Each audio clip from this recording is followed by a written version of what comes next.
When my wife, Natalie, and I moved into the neighborhood, we thought we had found our dream home. Quiet cul-de-sac, trimmed lawns, and enough space between houses for actual privacy. It was ideal. Except for one thing we didn't realize at first. Our neighbor, Karen. She lived directly across the street, and from day one she gave off strong, I run this block energy. Short blonde hair, high-waisted khakis, and that permanent clipboard glued to her hand. She wasn't on the HOA board. She was the HOA board. But we tried to be friendly. Natalie baked cookies. I waved every time I saw her outside trimming her hedges. Karen's reaction? A tight smile, followed by a pamphlet on community appearance expectations. Things stayed quiet until one Saturday morning. Natalie walked out of the garage holding a color sample in her hand, beaming. "What do you think about this one?" she asked. The paint swatch was a soft pastel pink. Not neon, not loud, just bold enough to stand out from the endless sea of beige and gray around us. "I love it," I said without hesitation. "It looks like a sunrise." We checked the HOA guidelines 3 times. It was technically allowed. The rules said earth tones and pastel variants were acceptable, as long as they weren't fluorescent or clashing with surroundings. The shade Natalie picked? It fell right in line. We hired painters the next day. By Monday evening, the house was halfway transformed into a cheerful pink gem. Natalie was thrilled. It matched her personality.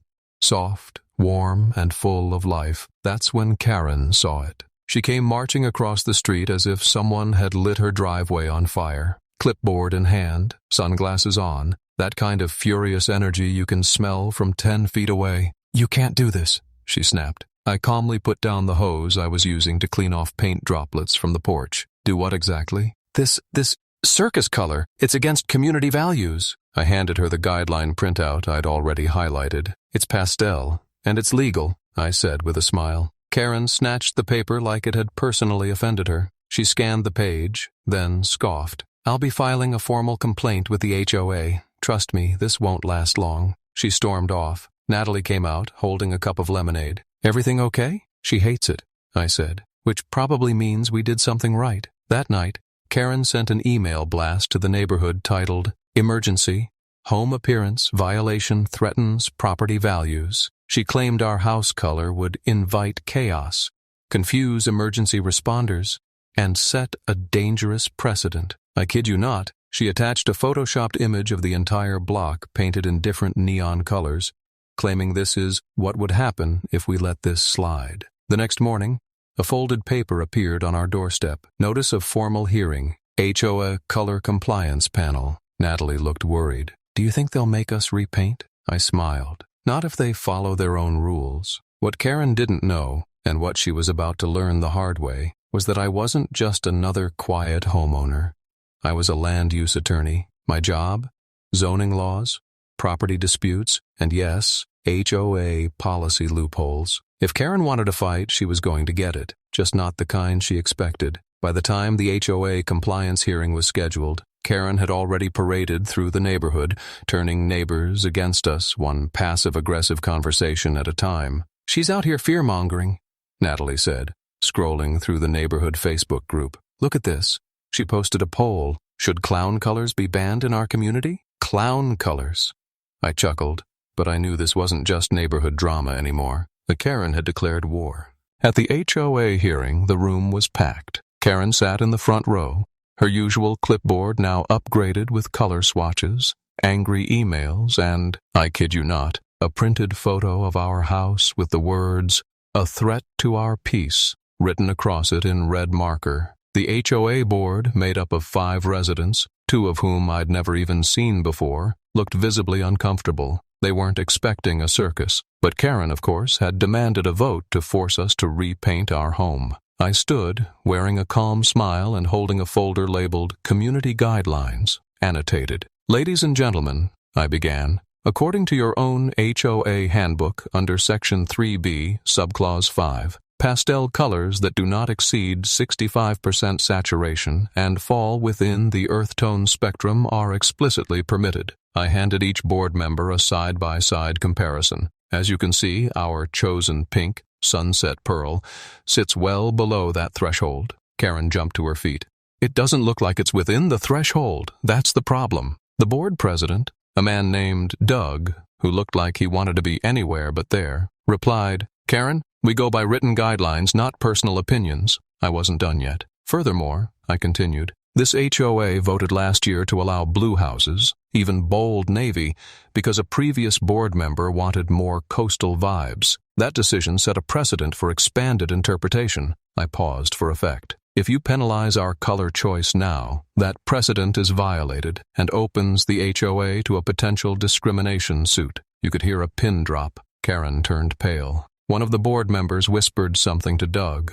Doug cleared his throat and said, "Well, in light of this, I don't see any violation." Case closed. Karen looked like someone had unplugged her. She turned to face the crowd, and for the first time she looked lost. But that wasn't the end, because when Natalie and I walked out of the hearing, we were met by 3 neighbors waiting by the steps. "You're the lawyer, right?"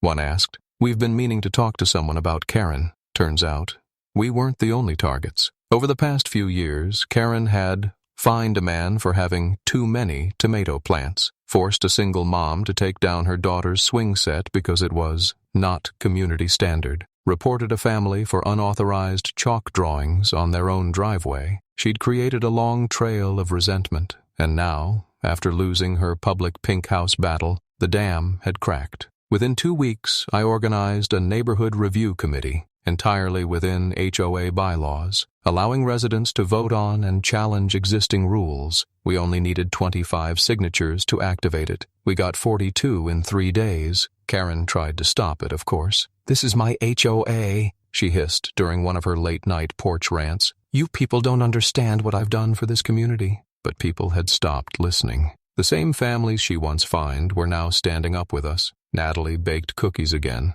this time for our first HOA community forum, held on our freshly painted pink porch. And Karen? Well, she didn't show up. For the first time since we moved in, her blinds stayed shut. She had no idea what was coming next, because the new review committee had just voted to put one motion on the next ballot. Motion to remove Karen from the HOA board. It passed unanimously. The petition to remove Karen from the HOA board spread faster than I expected. What began as whispers at mailbox meetups turned into a full-blown rebellion. The neighborhood Facebook group lit up with stories, real stories, from residents who had suffered Karen's rule over the years, pictures of fines for unapproved flower colors, compla, hints about kids' lemonade stands, even a screenshot of an email where Karen had written, "Decorative gnomes invite a low-class atmosphere." And when Natalie posted a selfie in front of our pink house with the caption, "HOA doesn't own our happiness,"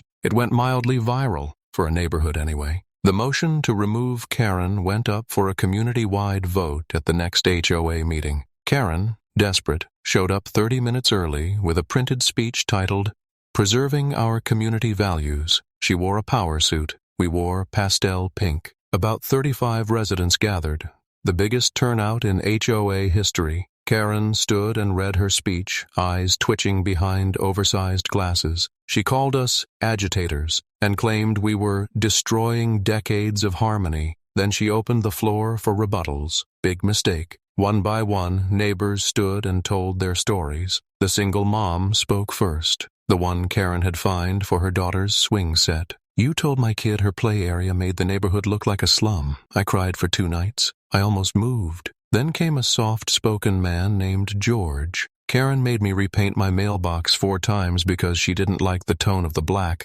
Even Doug, the HOA president, cleared his throat and said, "She once fined my wife for wind chimes." By the time I stood, I didn't need to say much. I just held up the rule book and said, "This isn't about color, it's about control, and I think we've all had enough." The vote wasn't even close. To 2, Karen had voted for herself. The other vote? We still don't know. Possibly her cat. As of that night, Karen was officially removed from the HOA board, but poetic justice wasn't done yet. About a month later, Natalie and I received a notice from the new HOA committee, a request for color consultation. Apparently, several residents now wanted colorful houses, inspired by the bold freedom of the pink house on Chestnut Lane. We didn't fight it. We hosted it. Every Saturday for 6 weeks, our porch buzzed. Become Color Day. Neighbors brought paint samples, cookies, lemonade. Kids drew sidewalk art, and no one got fined. Then came the final twist. I got a knock at the door one morning.